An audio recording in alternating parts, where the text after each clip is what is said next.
Neuroscience research on dopamine, going back to work by researcher Wolfram Schultz on reward prediction, found something that surprised a lot of people. Dopamine doesn't spike mainly when you get the reward. It spikes hardest in anticipation of a reward, especially an uncertain one. You don't get your biggest hit of ooh when the mystery is revealed. You get it in the 10 seconds before, staring at a countdown timer, not yet knowing whether the answer is going to be satisfying or a letdown, which means the cliffhanger isn't just annoying you into watching more, it's chemically rewarding you for the exact moment of not knowing and then cruelly resolving that feeling just long enough to generate a brand new one at the end of the very next episode. It's less a TV show and more a sophisticated anticipation vending machine that occasionally, generously remembers to include a plot. Let's talk about the guilt spiral too, because it deserves recognition. You watch one more episode, you feel a flicker of regret. That regret does not stop you. It just adds itself to the pile of things you're thinking about while watching the next episode, distracted, half guilty, fully committed.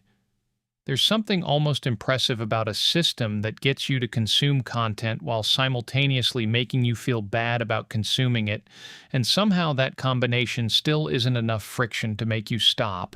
If anything, the guilt makes the eventual "I'm going to bed after this one" promise feel like a real accomplishment, even though you've made that exact promise for the last 4 episodes in a row, and your track record on delivering it is, generously, poor.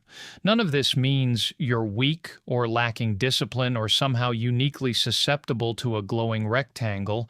It means an entire industry spent real money hiring real psychologists and real behavioral researchers to study exactly how humans respond to unfinished stories, uncertain rewards, and removed friction, and then built a product that stacks all 3 on top of each other, back to back, all night, with 0 natural stopping points, because natural stopping points are, from a business perspective, a bug.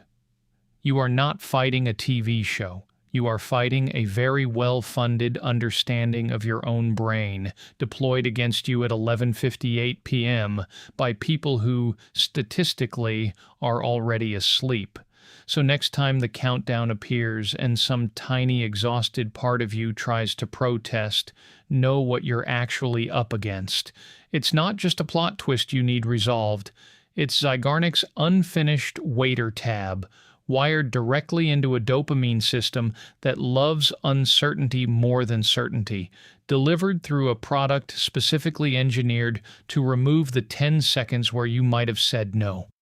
Honestly, given all that, making it to episode 14 and not episode 22 is basically a personal triumph. Frame it. Put it on a shelf. You earned it, in the loosest possible definition of the word. It's 11:58 p.m. again, somewhere for someone. The countdown starts.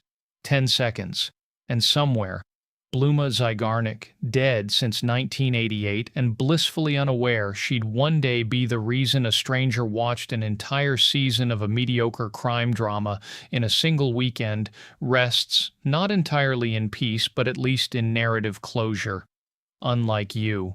You still have 5 more episodes. It's 11:58 p.m.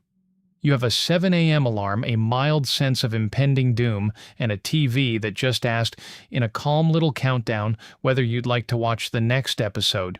You did not answer. You did not need to. Somehow the TV already knew, the couch already knew, your own spine already knew, and 10 seconds later you're watching episode 14 of a show you started just to see what the hype was about.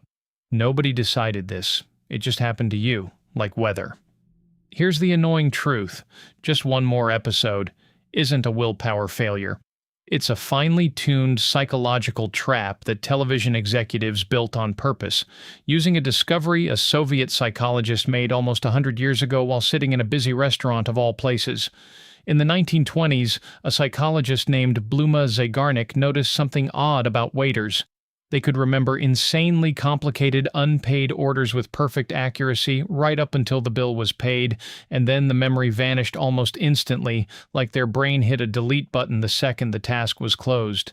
Zeigarnik ran actual experiments on this and found the pattern held up broadly. Unfinished tasks stick in your memory and nag at your attention dramatically more than completed ones. This became known as the Zeigarnik effect, and it is, unfortunately for your sleep schedule, the exact mechanism a cliffhanger is engineered to exploit. Your brain treats an unresolved plot thread the way that waiter treated an open tab. It will not let it go. It will bring it up again at 11:58 p.m., uninvited, like a tiny internal debt collector wearing a tiny internal trench coat. Now, cliffhangers themselves aren't new. Novels have used them for centuries, serialized radio dramas used them constantly, and honestly, so did your one uncle who tells stories at Thanksgiving and always seems to pause right before the good part on purpose, which frankly deserves its own psychological study. What changed with streaming isn't the cliffhanger, it's the gap.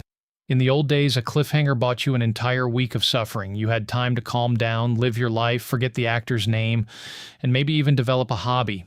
Streaming platforms looked at that gap, that beautiful, humane, week-long gap, and thought, absolutely not, we can do better than that.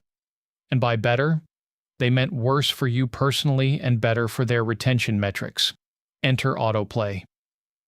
The next episode doesn't wait for you to want it. It starts counting down before you've even processed how the current one ended, like a waiter who brings the dessert menu while you're still mid-sob over the season finale. This isn't a neutral technical feature. It's a decision specifically engineered to remove the one moment where you might have paused, stretched, glanced at a clock, and thought, actually, maybe not. Streaming services don't hide this. Executives have openly discussed autoplay as a retention tool, something designed explicitly to reduce the number of times you exit the app between episodes, because every exit is a tiny window where you might, heaven forbid, go to bed like a reasonable adult. This is where behavioral design comes in. And yes, that's a real field. Not just a fancy way of saying tricking people, even though it is also that. Researchers studying habit formation, including behavior scientist B.J. Fogg at Stanford, have long pointed out that behavior change and behavior manipulation tends to work best when you strip away friction at exactly the decision point. Autoplay is friction removal in its purest, most sinister form. Deciding to watch another episode requires effort.